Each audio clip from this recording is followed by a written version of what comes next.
Hi, I'm Nancy Solomon, and joining me today on the Workbench is Kadisha Haynes, and we are discussing short-term contracts. Is this a necessary evil of today's society or another form of exploitation? But let's really look at how short is short-term and what really the level of contracts that or options that are fostered under the concept of short-term contracts. Kadisha, can you help us? Yes, so in simple terms, a short term contract is a work agreement that only lasts for a set period of time. And that period could be pretty short, like maybe a few weeks or a month or a couple months, or even or longer, which could be a year, 2 years, 3 years, up to 5 years, you see in most cases.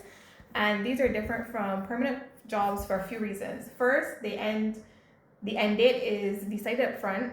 For example, a contract might run from January to June of the same year.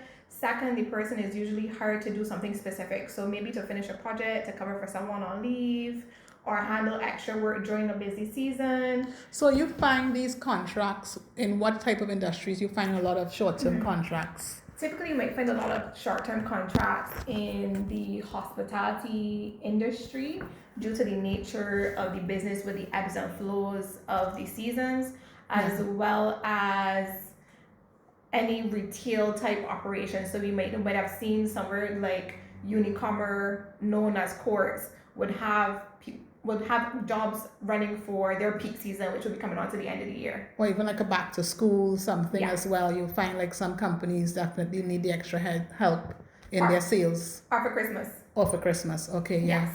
Okay, so I can follow you there. And so we have those short-term contracts in those type of areas. So what about like if I have a contract for 3 years, is that considered a short-term contract as well? Yes, because it has once it has a predetermined set date. So the company hires you and they say, well, we're hiring you, maybe we need an HR person. We're hiring someone to do HR and we need you for maybe up to 3 years from the date, and that will be stipulated in the contract. So once you have a predetermined set end date of the contract, it's considered to be short term.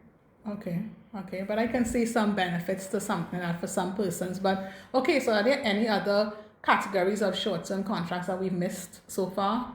So there's the project-based contract, where if someone has a particular project running for a particular time, you might see this in certain international organizations that might be given a grant to do a particular thing. They might hire someone for years. You might see, for example, the UN would have a role, and that role is advertised for only a year, which is the length of the project. If the project extends, then it's possible that that contract can be extended for that person. I never really thought of like those types of jobs being short-term contracts. I guess because a lot of times we think short-term contracts are always the lower end of the roles, but that project-based consultancy, okay, so those are also short-term because there's no guarantee at the end. There's no guarantee. There's hope, There's maybe hope hope that it may go that up. it will be extended, but it really depends on how the project is going. Then we also have the seasonal contract, which is where we would see the maybe hotels or even restaurants might hire additional people during peak season. And we know from our business that's coming on to like maybe November, December, the end of the year, they're prepping for the influx of more guests. So they might hire you just for that season. Then there's also the casual or on-call contract, which is more so on a needs basis. You might just need someone to come in and do something for maybe a day or maybe a week. And you may just call them up and say, hey, well, we have something to do. Can you? So that would be like the zero contract. Those would be like zero contract workers, or not necessarily? Yes, because with these contracts, there's no guarantee of regular hours. So you're basically called in when needed, often for short stints or per event. For example, say you have event staff who only work when a concert or a festival is happening. Then we also have the fixed term contract. So this is pretty straightforward. It's a clear end date, like 1 or 3 years. A good example would be an employee hired for 3 years on a government funded project, which we mentioned, like the UN or one of those entities. But now you have the government offering most of their senior persons 3-year contracts. So it's not just only for those types of UN and those type of project based. You actually have that is the trend that the government has indicated that they're no longer giving persons at certain levels in the service. And I believe in private sector that trend has also found where persons at top levels, CEOs, GMs, CFOs, that is where they're giving them those types of fixed term contracts for 3 years renewable based on service. So that concept of fixed term contract is becoming more prevalent, especially among the, I would say, the higher salary persons, the C-suite employees. Definitely, that's something.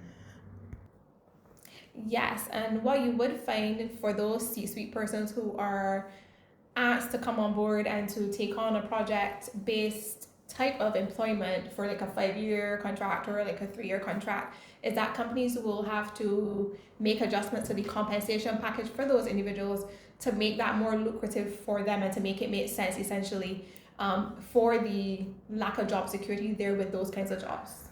Makes sense. Okay. And finally, in terms of the short-term contracts, another frequent one that we see is the consultancy or independent contractor agreement. So in this case, the person isn't really a permanent employee, but provides their expertise for a set period. So picture an HR consultant hired for 6 months to design policies.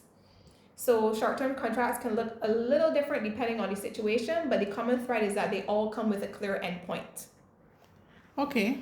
All right. So we have various types and various deviations and manipulations of a short-term contract. But this whole nuance that all these short-term contracts are this horrible thing, would you say that's really the case though?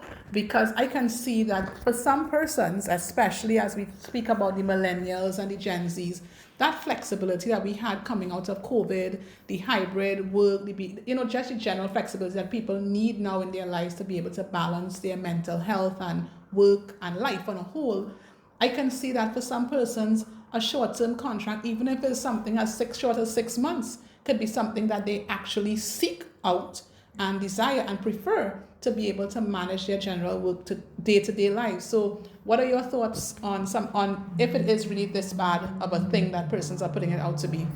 Well, in today's world, we have people who are asking for more flexibility, and the short-term contract is one way that a person can have that flexibility. You get to come on, you might do a project that you're excited about, and at the end of that contract, you can move on to something else without feeling guilt for resigning or having any burdens there. Some people like that flexibility of being able to jump from one thing to the other and having that low commitment and being able to have more time to work on things that they're passionate about. On the flip side, in terms of exploitation and things like that, these things boil down to how something is applied and what the intentions are. When a company is deciding about what type of contracts they have to look at the business needs. So depending on what their workforce is and what is needed for the business, the company might say, okay, well, we need to have 50 full-time roles, and then for these particular jobs, because the need is not as great, we might only need maybe 2 temporary workers or 2 people on short-term contract.